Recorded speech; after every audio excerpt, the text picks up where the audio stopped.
धातुमय विग्रह। और ये जो भागवत है ये शब्दमय विग्रह है। और आप समझें या मैं समझूं कि ये हमारे द्वारा हुआ, या हमने कोई बहुत बड़ा साधन करा होगा, हमारी बहुत बड़ी मेहनत हुई होगी, तो भैया न ये साधन से मिलता है, ये न ये मेहनत से मिलता है। ये साधन साध्य नहीं है, ये तो कृपा साध्य है। कृपा जब होती है बिहारी जी की, तभी ये कार्य हो पाते हैं।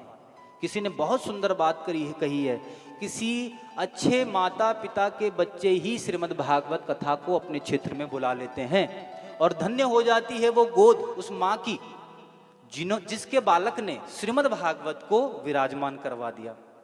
और पता है क्या होता है, एक नहीं 21 पीढ़ियां तर जाती हैं उस व्यक्ति की, 21 पीढ़ियां।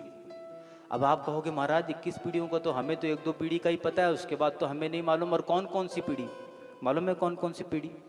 21 पीढ़ी तरती हैं। 7 पीढ़ी तो अपने पक्ष की जिसमें हमने जन्म लिया, 7 पीढ़ी जो होती हैं वो ससुराल पक्ष की। ससुराल का बड़ा ध्यान दिया जाता है, और भागवत जी में भी और शास्त्रों में भी ससुराल का बड़ा ध्यान दिया गया है। तो 7 पीढ़ी अपने पक्ष की हो गई, 7 पीढ़ी जो है वो ससुराल पक्ष की हो गई, और 7 पीढ़ी माँ के पक्ष की होगी।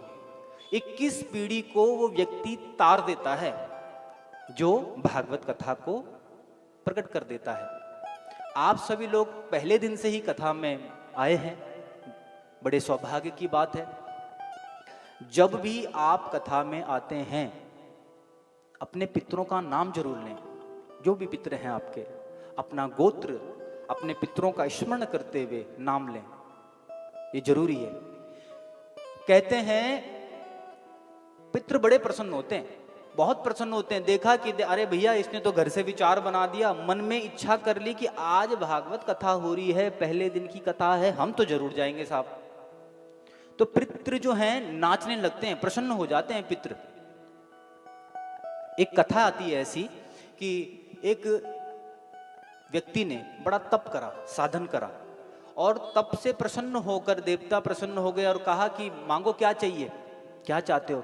तो उस व्यक्ति ने कहा कि महाराज हमने सुना है स्वर्ग भी है और नर्क भी है। हाँ जरूर है, तो मैं देखना चाहता हूं, मुझे कुछ भी अपने तप का, अपनी तपस्या का कुछ भी नहीं चाहिए। मैंने सुना है स्वर्ग होता है, नरक होता है, तो मुझे वो स्वर्ग भी देखना है और मुझे वो नरक भी देखना है। ठीक है साहब, चलो कहाँ जाओगे? महाराज एक काम करता हूं, पहले मैं जाकर के स्वर्ग देख लेता हूं। तो आपको मालूम है वहां धुनि धुनि मुरली बन बाजै हरि।